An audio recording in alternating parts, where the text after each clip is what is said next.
سندوتشات الكبدة الاسكندراني والسجق من أكتر الحاجات اللي كلنا بنحبها. هوريكم بقى ازاي تعملوهم زي بتاعة المحلات المشهورة وزي كمان العربيات.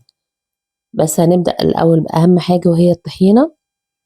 هوريكم طريقة جديدة لعمل الطحينة، بس الطريقة دي حلوة قوي واقتصادية كمان. أجيب نص كوباية مية، أحط عليها معلقة دقيق. أهم حاجة إن احنا بنقلب كل ده على البارد الأول لغاية ما الدقيق بتاعي يدوب خالص في المية وما يبقاش فيه أي كتل زي ما احنا شايفين كده. هنرفعها على النار لغاية ما يتقل، يبقى قوامه زي المهلبية كده بالشكل ده كده. وهي سخنة هحط الطحينة الخام بتاعتي حوالي معلقتين 3 كده من الطحينة، وأقلبهم كلهم كويس مع بعض قوي لغاية بقى ما يبقوا هما الاتنين يعني خليط واحد كده بالشكل ده. ابتدي بقى اضيف بقية المكونات بتاعتي.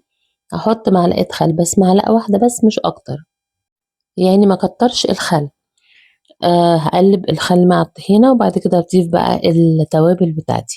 هحط اول حاجة معلقة توم مفروم مدقوق ناعم ومفروم، واحط كمون، نص معلقة كده من الكمون، وهحط كمان شوية فلفل اسود، ونحط الملح. هنقلب كله كله كويس قوي. هنلاحظ ان كل ما الطحينة بتبرد كل ما بتتقل معانا بالشكل ده. لو عايزين تخففوها شوية بنخففها بشوية مية مغلية ونقلبها كويس، وده كده هتبقى الطحينة بتاعتنا خلصت. مفيش اسهل من كده، طعمها تحفة بجد، لازم تجربوها بالطريقة دي. هنحط لها شوية زيت صغيرين، وده كده القوام بتاعنا. زي ما بقول لكم كل ما بتقعد كل ما بتتقل. هاجي بقى ارش عليها شوية شطة متقطعة حتت كده. دي شطة بس مش مطحونة قوي. وبكده الطحينة بتاعتنا خلصت. طيب نيجي بقى للكبدة والسجق. أنا بجيب كل أنواع الفلفل، فلفل رومي، فلفل أحمر، فلفل حراق. طيب لو أنا عايزة الكبدة بتاعتي تطلع قطع صغيرة زي كده، أقول لكم على طريقة سهلة قوي تقطعوها بيها. أنا بخلي الجزار يقطعها لي الأول شرايح، وبعد كده باخد الشرايح دي وأجمدها في الفريزر. لو ما جمدتوش الكبدة مش هتعرفوا تقطعوها بسهولة، هتبقى صعبة معاكم شوية. كل ما بتتجمد كل ما بيبقى تقطيعها بالسهولة دي. طبعا انا مجمداها زي ما هي، ولما هتفك الشرايح دي هتبقى يعني رفيعة بالشكل ده. فبقطع بقى الكبدة بتاعتي تقطيعات رفيعة بالشكل ده كده. وبعد كده ده كده شكلها، بصوا هي لسه ما فكتش طبعا. هاخد بقى الكبدة بتاعتي، طبعا الكبدة ما تتغسلش وكلنا عارفين كده، ما نغسلش الكبدة خالص.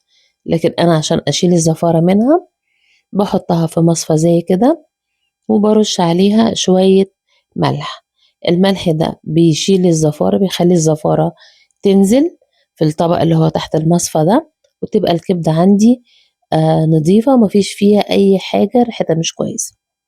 هاخد بقى الكبدة أركنها بقى على جنب، وبعد كده أتعامل مع السجق نفس التعامل مع الكبدة، أقطعه برضو وهو متجمد. بالذات السجق لو سيبناه فك هي هيتهري مننا، فلازم نقطعه وهو مجمد عشان يطلع حتت كده. بعد كده بقى عندي الكبدة والسجق اهم. دي الكبدة بتاعتنا. بصوا بقى المية اللي تبتدي تنزل منها دي، هركنها بقى شوية كده على جنب. وهجيب الخلطة بتاعتي. انا جبت الفلفل اللي انا وريته لكم، قطعته حتت صغيرة زي كده، وبعمل لها بقى ايه، دي خلطة او تتبيلة للكبدة. بحط عليها شوية زيت، وبنحط كمان معلقتين كبار من الثوم. لاحظوا ان الكمية دي انا عاملاها للكبدة والسجق مع بعض. وبحط التوابل بتاعتي، بحط فلفل اسود وكمون، ودي كوبيبة صين. والكوبيبة الصيني دي من الحاجات اللي هتديكوا نفس طعم المحلات. ونحط شوية كزبرة وشوية ملح، ونقلب بقى الخلطة بتاعتنا دي كلها كده. وبعد كده بضيف لها شوية خل، نركنها بقى على جنب. الخل ده بيخليها تطرى، بحيث ان احنا لما نحطها على الكبدة ما تاخدش وقت على النار. هاجي بقى في صاجة او صينية، احط شوية زيت حلوين كده واسخنها قوي. يعني بصوا لو تلاحظوا الدخان طالع منها لازم تبقى سخنة قوي. أنزل بقى بالكبدة عليها وهي سخنة كده، علشان لو هي باردة الكبدة هتنزّل مَيّة، إنما لمّا ننزّلها وهي سخنة كده الكبدة مش هتنزّل مَيّة خالص. هاقلّب الكبدة لغاية ما لونها يتغيّر، يعني لون الدم ده يختفي كده، وابتدي بقى أحط الخلطة بتاعتي. الكبدة من الحاجات اللي ما بتتسابش على النار فترة طويلة، يا دوب بعد ما باحط الفلفل ب5 دقايق كده، الفلفل يا دوب يطرى شوية، باروح طافية على الكبدة بتاعتي، وبكده الكبدة بتكون خلصت.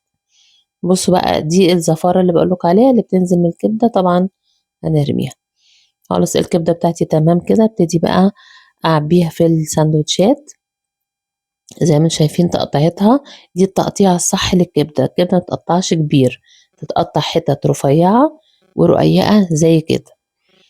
نعبيها بقى في الساندوتشات بتاعتنا، وده كده أول حاجة اللي هي ساندوتشات الكبدة الإسكندراني. اعملوها بالطريقة دي بجد يعني هتطلع معاكم تحفة وهتحبوها أوي بالشكل ده. طيب بعد كده بقى نعمل السجق، باجيب طاسة باسخّنها أوي وأحط فيها السجق بتاعي، لازم الطاسة تكون سخنة، ما باحطش ولا زيت ولا سمنة ولا زبدة ولا أي حاجة خالص، بالذات لو أنتم مش ضامنين الناس اللي أنتم شاريين منها السجق، فباحطها كده الأول، باشوف هتنزّل دهون قد إيه، أنا هنا عشان عارفة اللي أنا باشتري منهم وضامناهم ما بتنزّلش دهن كتير. بعد ما بتشوّح كده باروح ضايفة لها بصلتين متقطعين شرايح رفيّعة وارفعها على النار شوية. بمجرد ما البصل بيطرى معايا بالشكل ده كده باضيف له شرايح طماطم واحطها على النار تاني. بعد كده بابتدي أضيف لها الفلفل نفس التتبيلة اللي إحنا كنا عاملينها للكبدة هناخد منها شوية للسجق، ونحطه بقى على النار لغاية ما الطماطم بتاعتنا تستوي والبصل والفلفل، ولو حابين تزودوا بهارات أو توابل ممكن تزودوا، لكن أنا بالنسبة لي كان كده كفاية أوي، لإن السجق بيبقى متّبل كويس. ده كده خلاص السجق بتاعنا خلص، بنبتدي برضه نعمله في الساندوتشات، وكده خلّصنا الوصفة بتاعة السجق. طبعًا السجق من الحاجات اللي لازم تتاكل وهي سخنة جدًا. دي كده كانت وصفتنا بقى النهارده، حطينا معاها الشيبسي بالشطة والليمون، وحطينا كمان شرايح ليمون وفلفل أخضر، وهنقدّمها. اعملوها بالطريقة دي بجد تحفة وإن شاء الله تعجبكم، ولو كنتوا وصلتوا لحد هنا ما تنسوش اللايك والاشتراك في القناة عشان يوصلكوا كل جديد، واشوفكم على خير. السلام عليكم ورحمة الله وبركاته.